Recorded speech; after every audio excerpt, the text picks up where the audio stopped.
pour le voyage Jasmin, donc des VIP français qui sont en Tunisie. Ça va être donc ils sont avec un certain nombre de journalistes de la presse People, mais ça va être également le cas pour le voyage pas pour le voyage, pour le village Tunisie organisé à Paris en collaboration avec la mairie de Paris.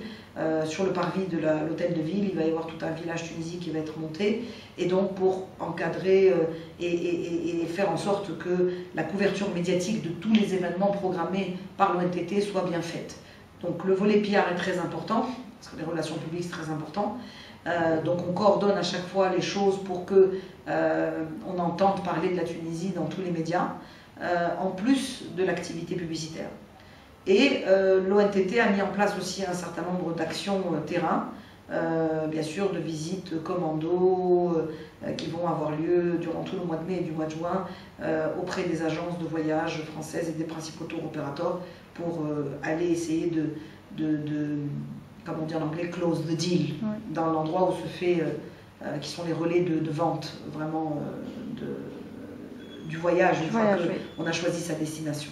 Voilà grosso modo toute la stratégie marketing qui va être déployée pour la saison estivale.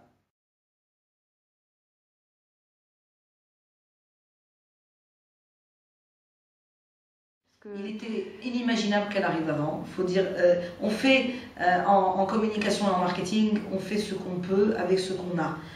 On a fait une révolution au mois de janvier. Pendant 2 mois après le mois de janvier, c'était juste impossible de communiquer. Les choses n'étaient pas claires. Du moins fin mars, début avril. Bon, je vais être honnête avec vous. Nous avons été sollicités en compétition fin mars. Donc de toutes les façons, le temps que le ministère s'organise, le temps que le ministère débloque un budget conséquent pour en fait c'est le ministère qui a un peu mais bon, ils ont fait les choses avec la plus grande rapidité, croyez-moi, possible. Compte tenu du fait que quand même, c'est une administration, il ne faut pas oublier qu'ils avaient des contrats partout dans tous les pays avec d'autres agences. Donc il a fallu faire accepter par les ministères et le ministère des Finances le fait qu'on gèle provisoirement les contrats en cours pour pouvoir recourir aux agences tunisiennes. Il a fallu débloquer un certain budget conséquent pour pouvoir promouvoir et mettre en place un plan ambitieux. Tout ça, le temps de préparer tout ça. Faut dire aussi que les événements, ça a commencé, on va dire, en termes de diffusion. On pouvait difficilement communiquer avant, c'était difficile. Grosso modo, idéalement, peut-être on aurait gagné un mois. Mais bon, les choses ont été ce qu'elles ont été. Il a fallu faire les choses dans les règles de l'art. Ils ont mis en place un brief, ils ont mis en place une commission ad hoc, il a fallu auditer 6 agences, il a fallu faire le tri, il a fallu discuter, il a fallu faire la campagne en termes de fabrication. Ça prend aussi un mois. Voilà quoi. Après, on ne pouvait pas aller plus vite que la machine telle qu'elle a été, telle que les événements nous l'ont imposé. Oui, c'est ça. En fait, on aurait aimé que la révolution ait lieu en novembre.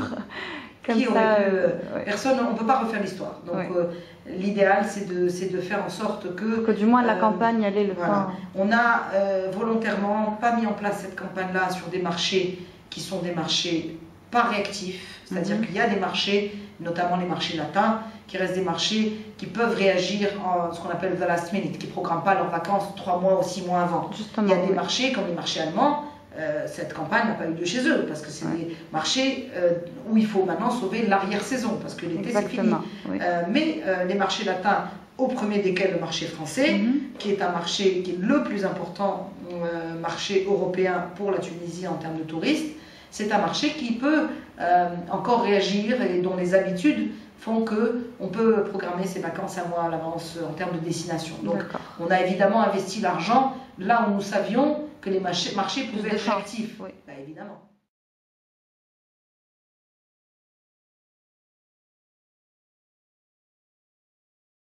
On a bien réfléchi, on a bien pesé le pour et le contre.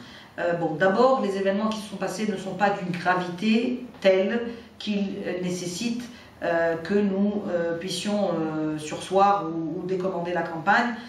C'est des événements sérieux pour nous, en tant que population tunisienne en interne, oui. On a vu que bon, des choses ont été décidées, un certain nombre d'actions, le discours du Premier ministre, enfin, on est au niveau local, le gouvernement est en train de prendre en charge les choses.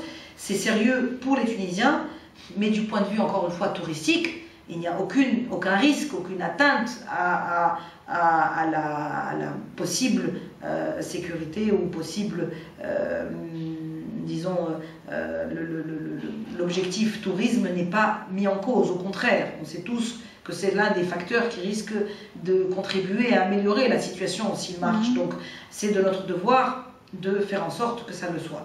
Maintenant, ça c'est du point de vue tunisien, du point de vue extérieur, du point de vue de l'image de la Tunisie par rapport à l'extérieur. Nous avons passé le week-end à auditer les télévisions. C'est une information qui était une information, on n'a pas jugé qui pouvait mettre en péril le dispositif ou la perception de Tunisie. L'actualité du week-end a été dominée par l'Égypte. Voilà. Les événements en Égypte, la Tunisie a été passée en mineur, donc on a considéré qu'on pouvait y aller. Et puis de toute façon, comme vous l'avez dit, si on n'y va pas au mois de mai, là, début mai, alors vraiment, tout est rappelé. Voilà, donc à un moment donné, il faut y aller, prendre son courage à deux mains, croiser les doigts et espérer que ça marche. Oui. Voilà. Disons du moins que le malheur des uns fait notre bonheur peut-être aussi. Hein. Moi je considère que tous les événements qui se passent pendant le week-end en fait. Tous les événements qui se passent dans le monde arabe ont une influence sur nous, ne vous cassez pas la tête, on est perçu comme un pays arabe, musulman, donc tout ce qui touche le monde arabe a une influence sur nous, c'est évident.